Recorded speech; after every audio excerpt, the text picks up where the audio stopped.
Hi, everybody. My name is Michael Libby. I am the grant director here at St. Cloud State.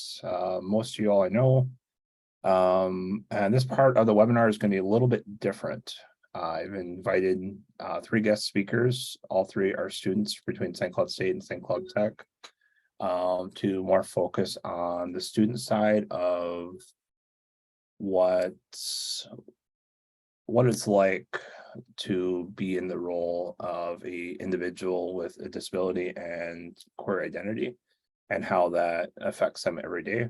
I am a white male. I use the pronouns he, him.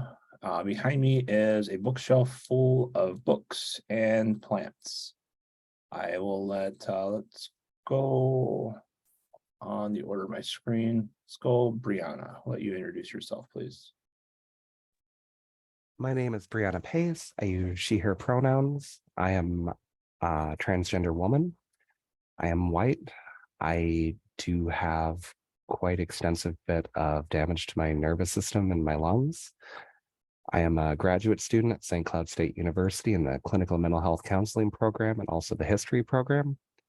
And welcome to my rather extensive home office.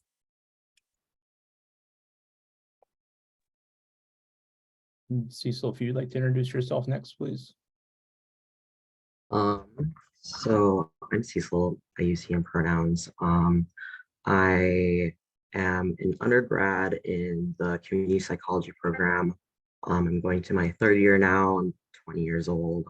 I also work at the LGBT Resource Center on the St. Cloud State campus. So I feel like maybe people recognize me a lot from how much I'm in Atwood. I have ADHD, suspected other possible neurodivergencies, and other mental health diagnoses and such. So is there anything else that I should add? Nope, that is good. Give me one sec. We're having a little bit issue with being able to see the interpreters. So I'm gonna put you guys in that box again.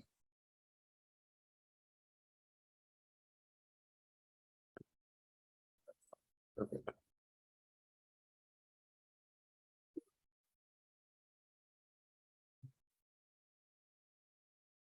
All right.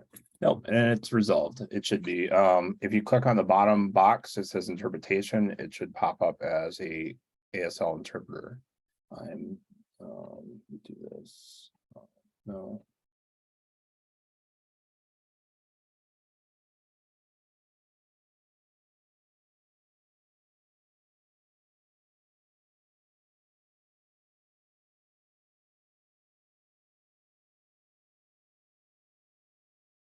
All right, there we go.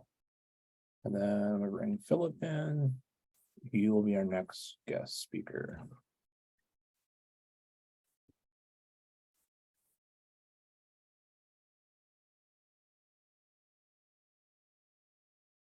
Philip was having some issues with Zoom.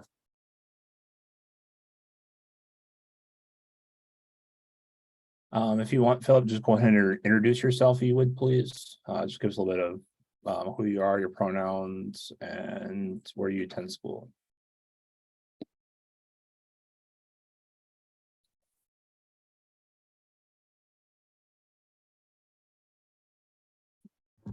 You're muted. Thanks for letting me know. Can you hear me now? Yeah. Okay, yeah, community psych major, gender fluid, my pronouns are he, she, they. I'm really enthusiastic about making music and art. What else to say? I recently applied to grad school and looking at an MFT program.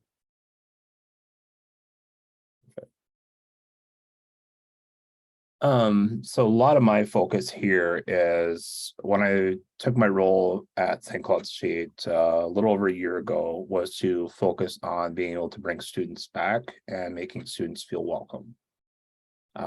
With my own, when I did my undergrad, I did not feel like I had the best experience until I got into grad school. So I know within my everyday work in the evenings, a lot of our focus is trying to help individuals, just feel welcome, and navigate that. Do either one of you want to speak on your experiences about, feeling welcome, maybe unwelcome, and what we can do better? People that are listening, 1, 2, 3, 4 of them are students, and the other 3, I believe, work in voc rehab or higher education. Just so everybody's aware.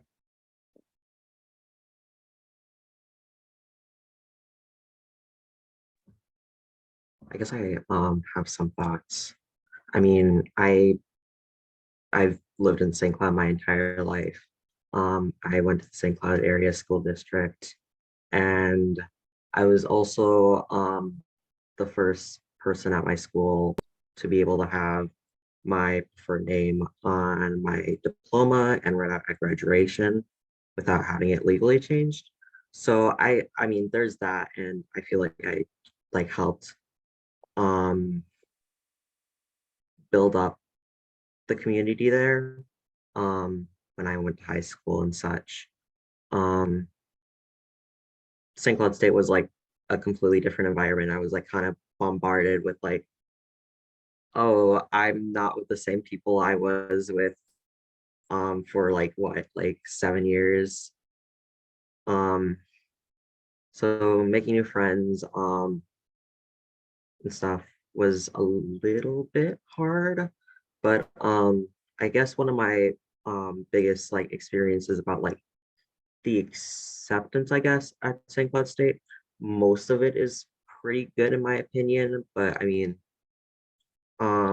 there's some instances in microaggressions where like I think the biggest memory I had was like when me and some of my friends were like walking home from Atwood, and like um a car like sped past us and almost like ran me and some of my friends over and then yelled being transgender is illegal. And kind of nothing was done about it. So that's like the biggest instance. I had like reported and everything, but like nothing happened. So, but that was kind of like within my like first few weeks of being a freshman. Do you feel when you report that you're actually heard and seen during that time? Not really at all. I guess like the biggest issue was with like, I don't know. I also like had encounters with like public safety, like directly misgendering people and then stuff like that. Like some of them are fine, but at the same time, it's like some of them are not fine.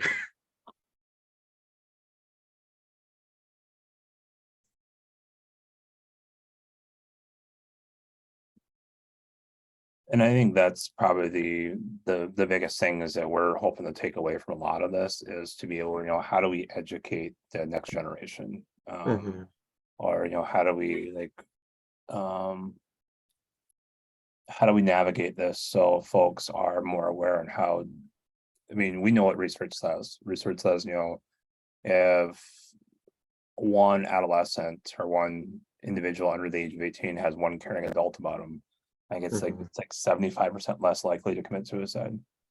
Oh yeah, definitely. So it's very significant, and to be able to navigate through this to, the next generation, because at the end of the day, people just want to be loved. Yeah. And I mean, like when I was first coming out, I came out in like what, like 2015, 2016. So it was like a lot different than the current climate right now. Like I feel like in a way, like since it was like less heard about, it was like less people were like significantly aggressive about it, like being trans. So it was like a different climate back then. And compared to now, I feel like there's a lot more aggression, especially towards like trans people and especially more towards trans femme people. There are a lot of microaggressions on a daily basis that that invalidate some part a lot of times of who we are. And it's just kind of campus wide, it's society wide. And when you try to talk about this, the response you often get is, I see you and I hear you, which after a while, when nothing ever changes, is the equivalent of thoughts and prayers, you know, because you're not seeing me and you're not hearing me if you keep doing it. Yeah, I And feel like, oh, go ahead. you know, there's that, you know, I'm a transgender woman. I'm 45. This is my second time being out, and last time I'm going to stay me. But yeah, I am a woman, but I'm also a transgender woman. And so if you're going to ignore the transgender part, you're also ignoring a part of who I am. Because I am a woman, but I'm also transgender. And that's a part of who I am. And when you invalidate that, it's to me similar to the colorblind theory. You know, I'm not going to see any race. So you're going to ignore all the experiences I have because I'm transgender. While I appreciate the validation, you're also invalidating a part of me. Like for me, in my personal experience, like a lot of times I'm able to like walk, I have like the privilege to be able to walk through life, passing and being cis passing sometimes. Not always like straight passing, obviously not. Like I am pretty openly queer, but I have a beard, I have a lower voice. I've heard like people like not know until I tell them, and I'm like, I thought you knew. Like I'm in a group of a bunch of other queer people, and like they're like, wait, you're trans? I'm like, yeah. How do you know? Because like I mean, I've been through my transition. I've like been socially transitioning for a long while. I've been medically transitioned, and like it's still like weird to people that like, or weird to me that like um not everybody just knows, and it's something that I like have to say still, because I mean like still people like assume me to be a man, but like me being trans is like a huge part of my life. Past culture sucks. There's no other way Yeah, to put it, but we're expected to, you know, assimilate. adhere and assimilate and, Yeah, you know, oh, you know, hide the transness because, oh dear God. and like sometimes like it's definitely come as like an advantage to me, because like sometimes like I don't want to be seen as trans, especially when it's a dangerous situation. And like some people may be put in danger for being outwardly trans. And like I feel like that's like, I guess like a privilege of mine. And it's like a stupid concept in general, because like transness is like, it looks like everybody's different, you know, like it's gonna look different for everybody. But like the way that like some cis people see things in a binary way can be like, I'm trying to think of words. I guess kind of like, as you said, like I see you, but like, do you really?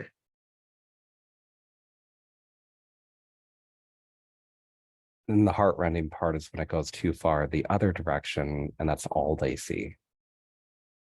And while, yeah, you're seeing me as trans, you're not seeing everything else that I am too.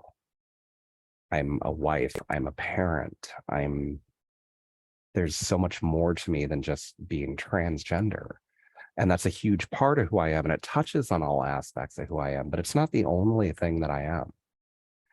And if you go too far the other direction, one side, it feels like you're being punished because you're the wrong type of human. But then if that's all we're going to focus on, you're being punished on the other side because nothing else about you matters. It's so dichotomous. like you're It's like a double-edged sword and you can't win.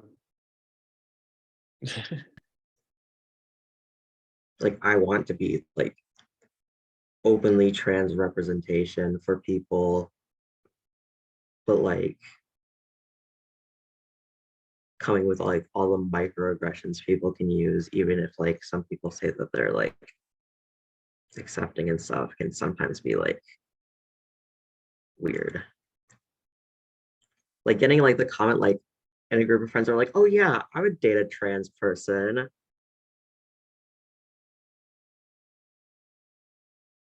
I'm like, okay,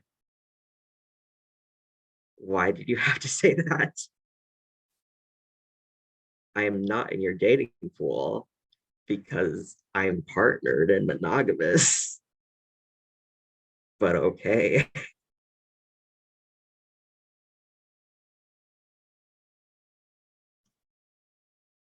I'm polyamorous, but I'm not a sex doll. I'm not a toy, Yeah.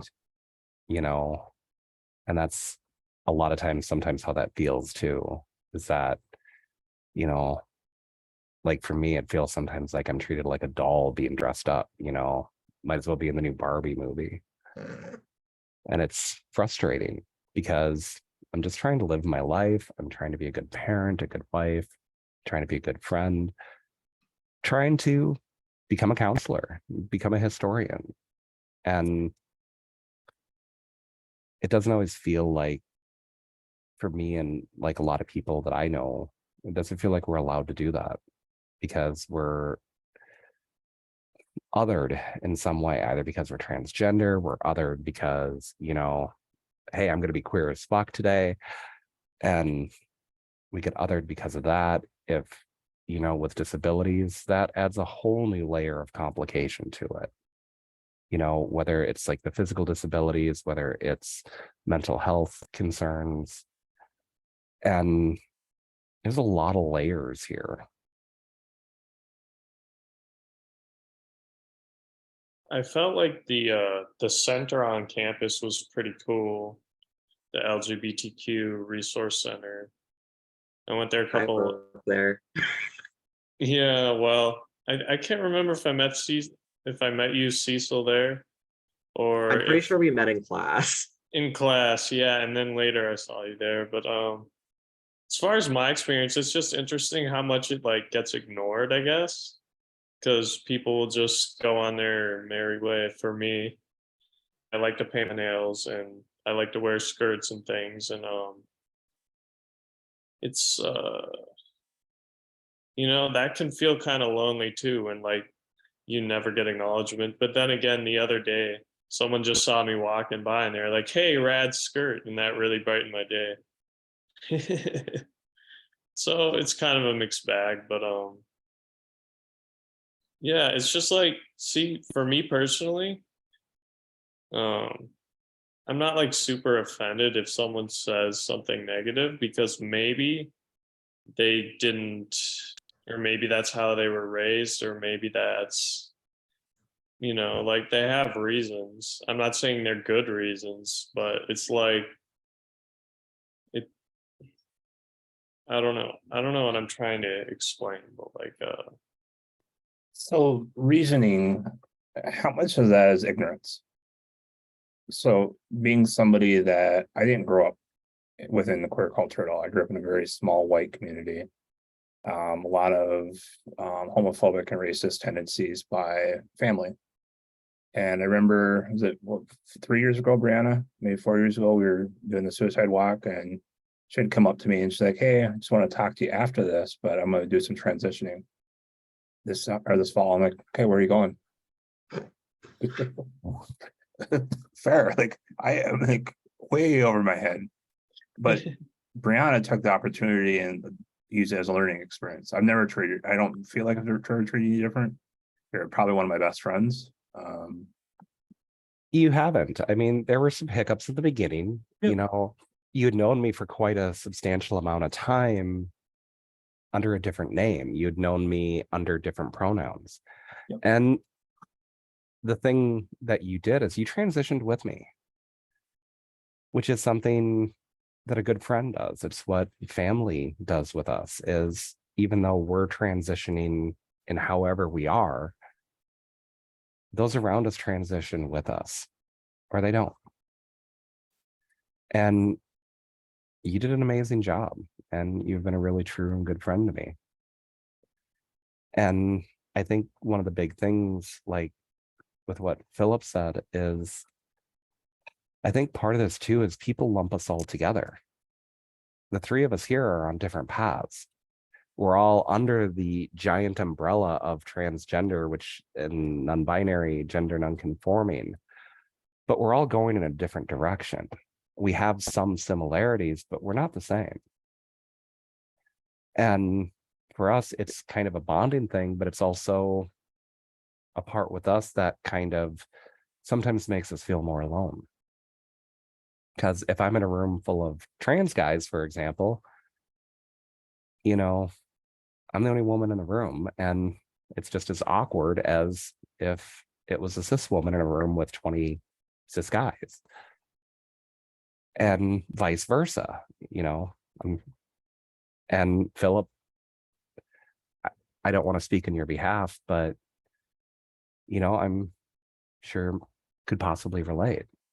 Yeah, no, everything you said sounded good. It's just you know, I think people, when they don't understand it, there's just a handful of reactions you can really have. Maybe you're very accepting, or maybe you love it, maybe, you know, maybe you despise it for whatever reason, and then maybe you're just scared of it and you're afraid of it and you don't really know how to react, so you just kind of avoid it. But also part of that is, like, sometimes I don't fully show up in my full authentic self. So then when I don't fully show up, it seems like, well, maybe I shouldn't expect recognition, you know, that constant recognition if I'm not making an effort also. But yeah, those are just some of my thoughts. I think ignorance is a big part of it. I think it's easier for people to understand being gay, being lesbian, being bisexual, pansexual, than it is to understand transgender or gender nonconforming or non-binary. Because you still, I think we're one more step removed from understanding. Because I feel like, oh, go ahead. because they look at us, and for example, I'm married to the same woman I was prior to my transition, and essentially I'm in a same-sex relationship. But there are also those who are like, well, but you were married prior to transition, you know, doesn't that mean you're still in a heterosexual relationship? And then they start getting confused right here, and then it kind of cuts us off, because we're now a step farther, because it's not our sexuality or only our sexuality that's different. It's also our gender. And I think for a lot of people, it's harder to understand gender because you understand loving different people. You can love, you know, a man can be in love with different women throughout its lifetime and appreciate those differences. So they can kind of understand a little bit more that, okay, well, some people, some men are in love with men. All right. I think gender is more of a complicated one because people don't usually think about what they do every day that is gendered. They don't think about how their gender affects them, how their body feels in that way. And I think there's definitely kind of a chasm of ignorance there. Yeah, when I was coming out, I originally came out like first as a lesbian. Um, and that was pretty much fine with most people. No one really cared. But me being trans was like a whole other thing. Um, but yeah, I completely agree with that. Um, I'm trying to think of what else I was going to say. I was going to say something else. Say something else along with that, but my brain is like braining, .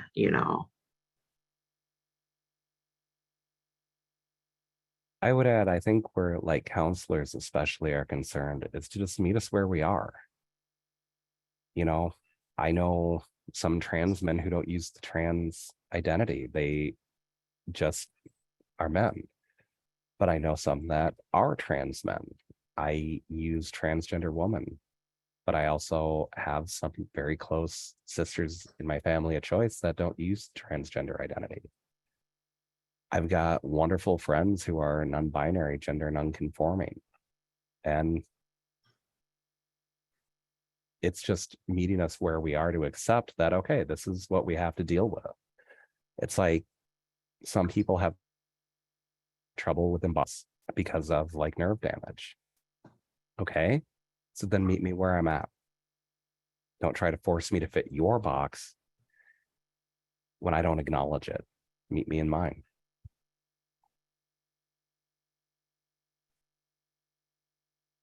So I've got a question for all y'all. So most of the folks we have in here currently are students, and a fair amount, I believe, are parents. What would your recommendation or what would your suggestion be? Let's say when our children or colleagues or somebody else that was just to come out and be like, hey, I feel you're a safe person, or this transition process is going to start.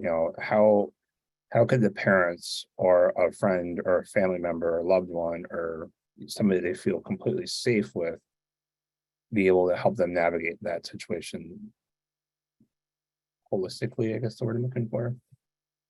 To me, I guess it kind of depends on the role, like, and how old the person is. Because like, if it's like a parent with like um a child that's like under 18, my recommendation is be like getting them into like therapy first. So like, I think the biggest part is to like to assess like other mental health problems that could be existing besides um just gender dysphoria and transness, because those are like assessing things holistically, I think is the most important. um Transition is also important, but I think therapy and other stuff is also equally important. And I know like my transition like literally probably saved my life. I wasn't able to transition until I was 18. um but depending on the person, like it can be detrimental, and my transition went fine. Um, but my teenage years, because of not being able to transition, were not the best. Um, but I guess it really depends on the role that you're in. If you're just like a friend or trusted friend, um, I'd say just be open and listening. Sometimes changing like to a different name and pronouns can sometimes be hard, but like my recommendation is like, if you like truly care about them, like you'll like think about it and like try to learn, like when you're not just when you're like spending time with them, like when you're like thinking, try to like correct yourself too, and like change the way that you sort of approach what your standards of gender are, because I feel like that's the most helpful for me. And like, what do I see gender as? And sort of expanding that sort of idea at first. Because that's like, that's at least what um, that helped me the most when I was like, um, also first coming out and like sort of like having other trans friends who didn't like present the same way as I do. Um, like what is gender representation and expression, and why does it have to be singularly tied to a dichotomy?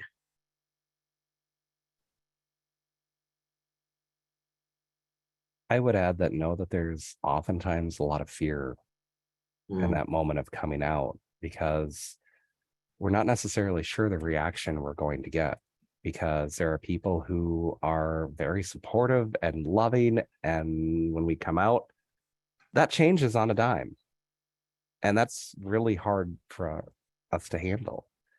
I originally came out and was kicked out of my house when I was 17 years old for being transgender. And I wouldn't recommend that path. I would also note that there's an element with our transitions that sometimes there's things we don't know. I would go back to when I was kicked out. I was given all the lessons that boys and teenage men were given. And so when I transitioned, I didn't know a lot of the dangers that I had just walked into. I didn't know a lot of the social risk I had just walked into. And this is something, it would have been nice if somebody had maybe mentioned to me before some of that happened to me.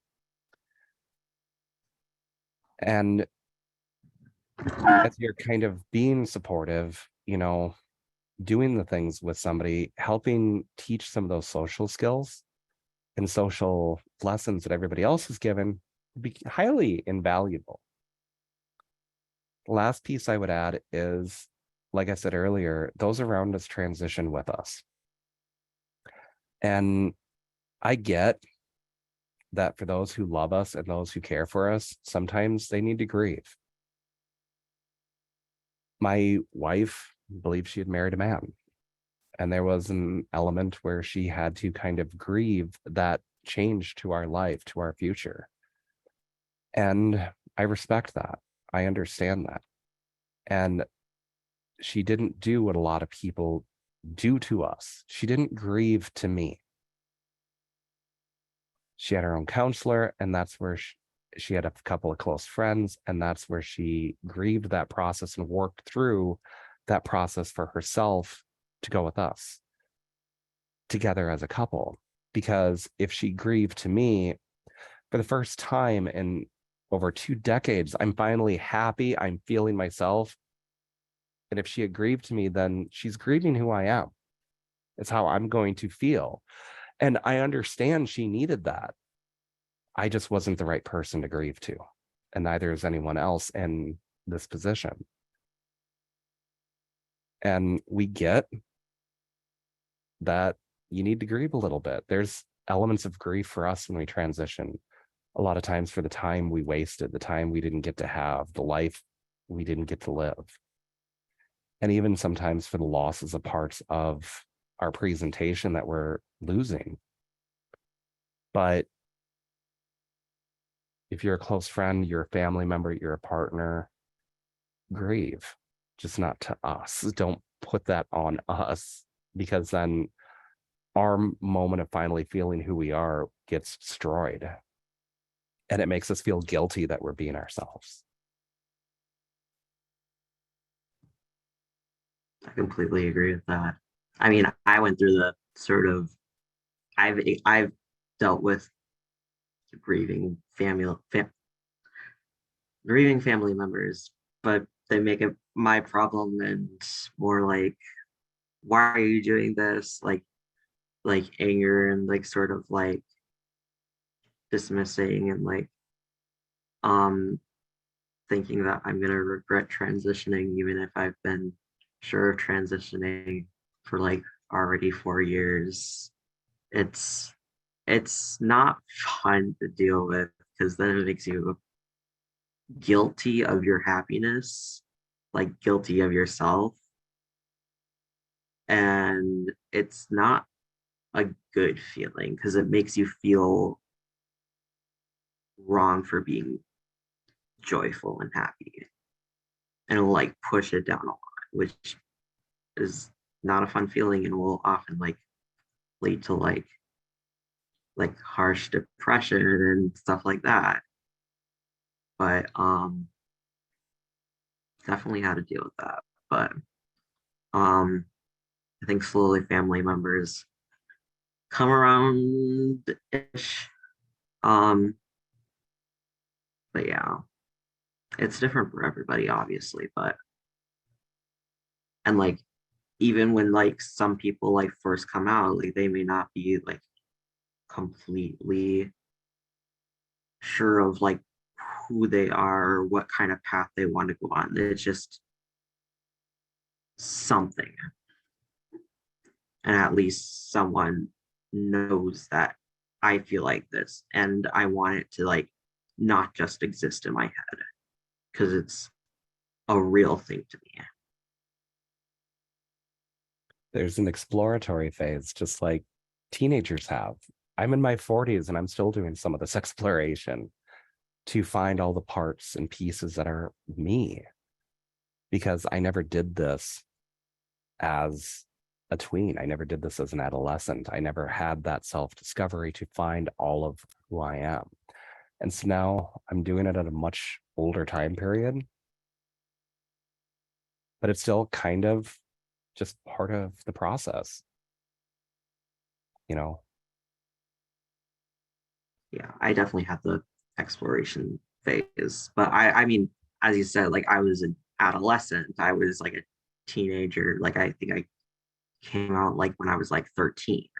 So it was like a definitely a big thing, especially because I was like in public middle school, public high school.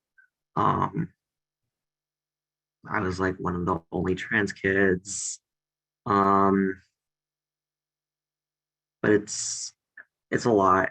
And when I first came out, like in a trans way, I came out as gender fluid first because it was sort of like for me, I wasn't completely sure. And I wanted to give sort of the people around me a sort of buffer that like, oh, I'm not gonna change myself or life, like, but that it wasn't a right path for me, and I was just a dude. But here I am now.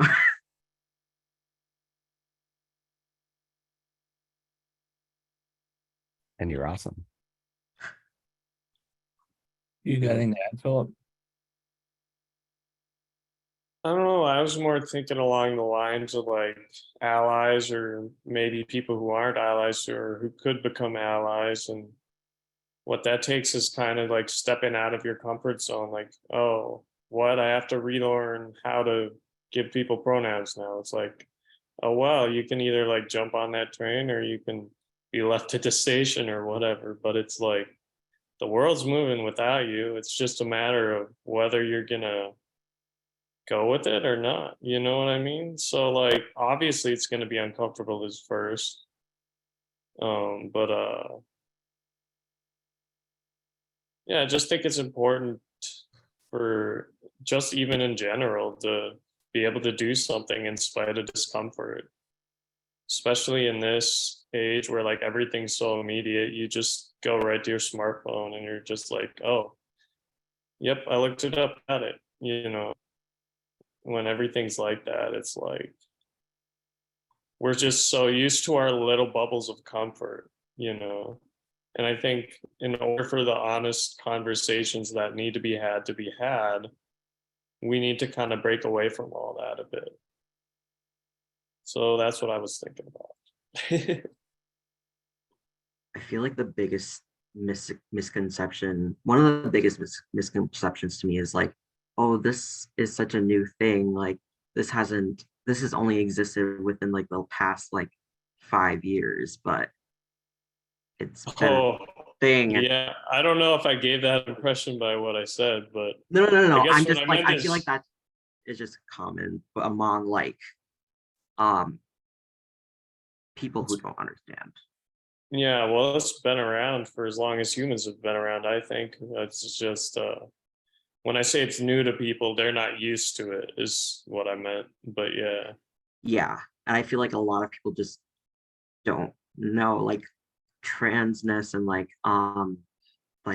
non-binary identities have like existed in like several different cultures across time, especially in like indigenous cultures where like I'm not sure what specific tribes or like but two-spirit identities were like often like celebrated and like seen as like a gift from their sort of I don't know about indigenous cultures, but I have like friends who are like um have like a two-spirit identity and are indigenous. So take my words with a grain of salt. I'm not indigenous. I am primarily white. But two-spirit identities were like often like celebrated across their culture as like a gift from like I'm not like their deities or I'm not sure what kind of religion it was, but something of that sort. I would add with pronouns, mistakes are going to happen. I make mistakes. Just apologize, correct, and move on.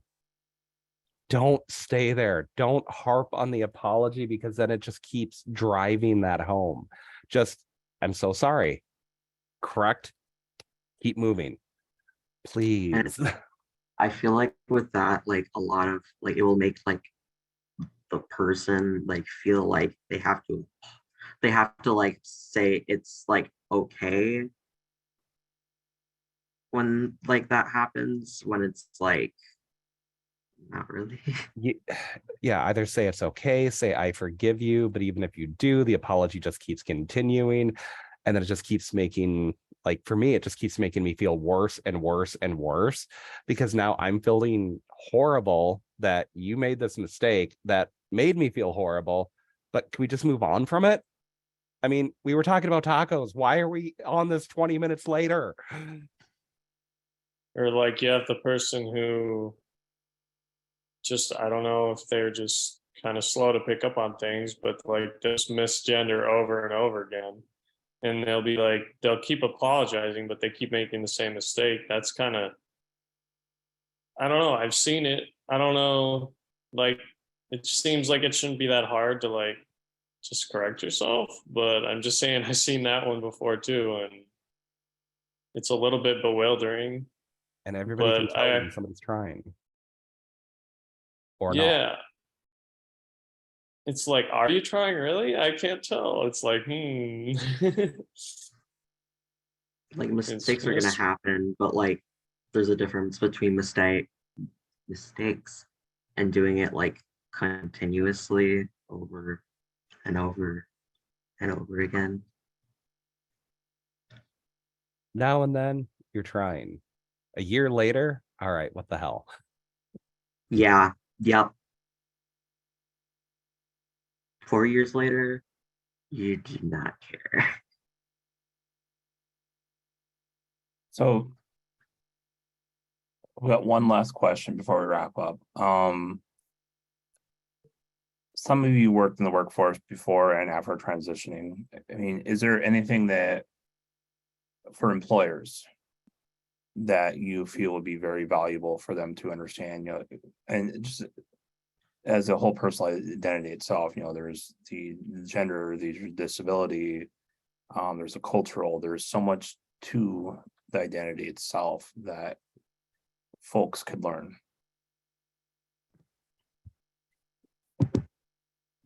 Well, like one thing, I just started a new job and they handed out, I don't know if you can see it, like a little pronoun button. So I was like, because I was kind of unsure. I'm like, I don't know how much I'm going to display my identity here because it's like, I want the job and kind of like those almost weird feelings of like, I don't want people to think I'm weird, blah, blah, blah, blah, blah. But just from the get go, them having that and like seeing some other people being like queer, gender queer, or something like that, who also work there. So that was a really cool thing. Um, I guess that's something an employer seems like they're doing it right, compared to some other.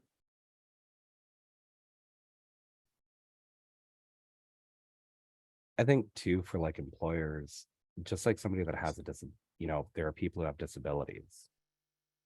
If you're gay, lesbian, bi, pan, if you're transgender, non-binary, gender conforming, go into English speaking status. You immigrated here, you speak English, but not as fluently as I do. it's just a matter of just being understanding. People aren't trying to get a, I understand. I was a manager at a district level for Walmart for quite a number of years. I get there are people who try to get away with everything. I've had those employees under me. But the vast majority of people are just trying to live their lives. They're trying to go into work. They're trying to like what they do for work. They're trying to go home and then take care of themselves, take care of their families. And that's all they're trying to do is live their life. And don't make it all about, their disability, their sexual orientation, their gender identity, any other identities they have. And the worst thing that I see in employment situations, and it's gotten worse in the last decade, is when people put us out front and center to go, hey, look, I have a queer person, I have a trans person, Yeah, that kind of tokenism type Yeah. of thing. Yeah, oh, look, I've got 4 employees who have disabilities. I mean, if we brought somebody out and said, look, I hired 3 Black employees, we have 3 Black employees at this store, they're going to come under massive amounts of fire because you're doing tokenism. But yet most companies get away with it if you have disabilities. They get away with it if you're queer. They get away with it if you're trans. And don't do that to any of us or anyone else. We're human beings. We're not props. Like with that, like don't mention like their like disability or like transness to like as like a conversation topic with other people when they're not in your present, when they're not in the conversation. Because like I've had friends who have like one of my friends was not out as trans in like his workplace, and then like I don't know, someone mentioned, brought it up, and like the one like very like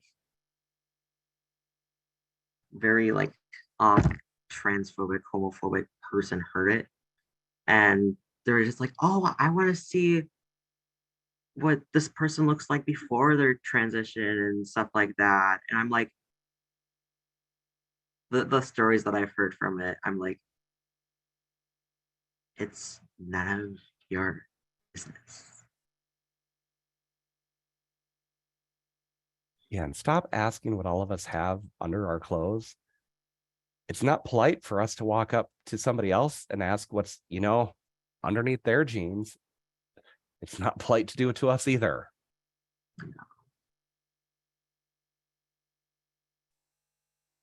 I teach in the evenings. I do mental health counseling with Cecil, and I work with a lot of adolescents. And I just tell them, if people ask you in school, well, what are you, boy or girl?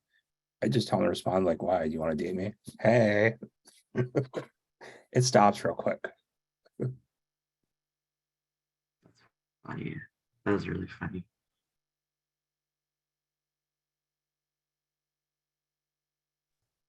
No, I mean, I think the biggest thing that we're trying to navigate here is people are more than their disability, they're more than their gender identity.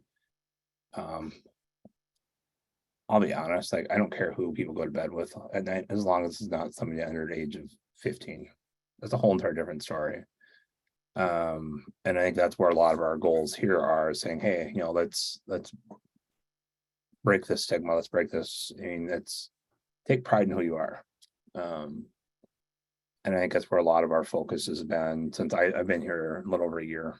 And I know it's been a lot of my focus since days at the tech college with, breaking the stigma of mental health. Like, why do we have to have that negative stigma about who we are, what we're going through? Like we're all human. There's a artist out there named Shinedown. They do a song called was it Symptoms of Being Human? And it's like we all go through the same stuff every day. It's not going to change. And it's not like everybody's stories are different, but I think it's where a lot of our direction is. If anybody has any questions, you could drop them in the chat. If you want to be brought up to ask a question, I'm more than happy to move you up to a panelist.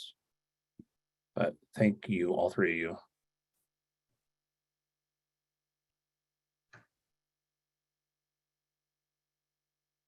Yeah, I'm happy for any questions.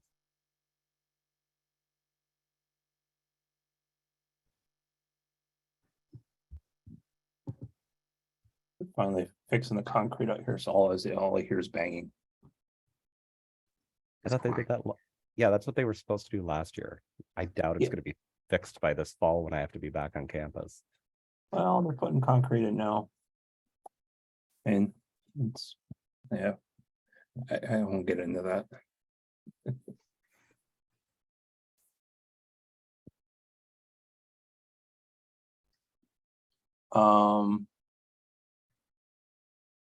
So Philip, have you heard back from the MFT program you applied for?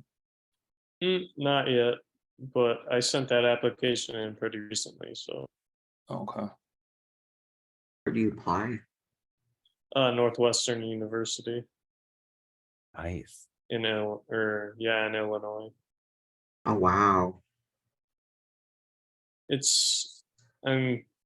I was mainly looking at like there's an online option. Mm, They still want you to like actually go to the campus like once or something. You got to at least be there a few days for residency. Yeah, something like that. that's fair. But yeah, if anyone, I don't know who all is watching, but if there were questions, Yeah, I'm open to questions I normally wouldn't answer in this format. Or, on the straight, but in this format, I will. Yeah.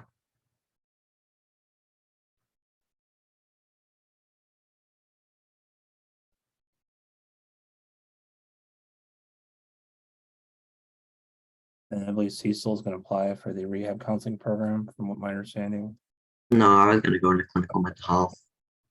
And all. I'm trying to seal him.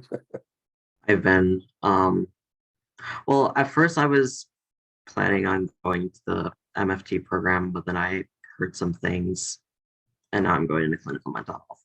And now technically the MFT program's boomed. Yeah. even so, I don't know. I don't know if you ever looked in the accreditation, but St. Cloud was not accredited. Yeah, it was. And honestly, most schools in Minnesota aren't. There might be like a small handful of options. Yeah. I'm pretty chill with the clinical mental health one though. St. Cloud is something I can afford, and yeah. Well, we do have grants. Makes it even cheaper. Yeah. Yeah. And I've been here for who knows how long. Oh, Thank you, Chandra. yes. You are most welcome.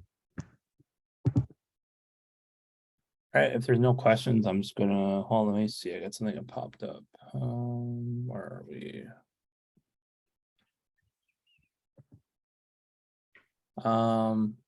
It was a Chandra, thank you. yeah, she says, thank you for sharing your stories. Mhm. And thank you for coming. I think it was without you folks showing up, we would just be talking to ourselves. And I'm fine with that too, but I do enough of that. I think Brianna can contest to that. We'll have conversations. Also, I don't know if I'll start talking to myself about something. We chat a lot. I like it. It'd be like that. We don't go out for Thai food enough. No. Maybe next week. Or no, it'll be the week after because it's the 4th. Yeah. Holidays and mental health are never a good coexisting thing. They're just, it's a mess. I'm recording here.